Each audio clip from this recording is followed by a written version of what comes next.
اقتدار یعنی فکر ایرانی، طرح ایرانی، فناوری ایرانی. اقتدار یعنی خودکفایی، به هیچ کس محتاج نبودن. و اینجا تنها یکی از جاهایی است که سرشار از اقتدار و خودکفایی است. خودروی رزمی تاکتیکی پرقابلیت سفیر را اینجا می‌سازند. خودروی تاکتیکی سفیر به تولید انبوه رسیده و سالانه 5000 دستگاه از این خودرو در کشورمون تولید خواهد شد.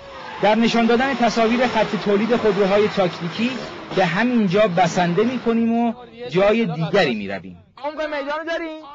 آره دارم. الان می‌خوایم شروع کنیم. شروع کن.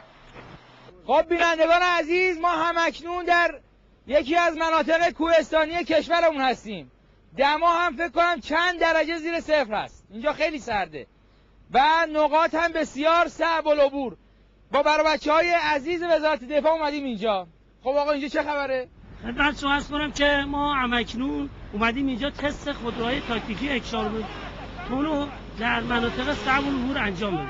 یعنی چی؟ مهندسان طراح این خودروی عملیاتی گفتند موتور بسیار پرتوان، عایق‌بندی بی‌نظیر سیستم تعلیق، شاسی کاملا فولادی، سیستم پیشرفته انتقال قدرت و فنربندی سفیر را جزو برترین‌ها در جهان قرار داده است.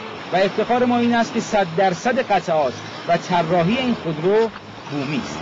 خب مهندس شما توضیح بدین در چه شیوهی، در چه عمق آبی میتونه حرکت کنه؟ برشون برسن که این خودرو توانایی داره که عمق آب بیش از 80 سانتی متر عبور بکنه. چه سلاحایی روش نصب میشه؟ انواع سلاح‌های 106 میلیمتر. سفیر قابلیت حمل هر نوع سلاح نیمه سنگین از جمله راکت اندازها و موشک اندازها را دارد و در هر شرایط آب و هوایی و در سخت‌ترین شرایط جغرافیایی این خودرو بدون هیچ مشکلی میتونه توانایی عبور از این مناطق رو داره.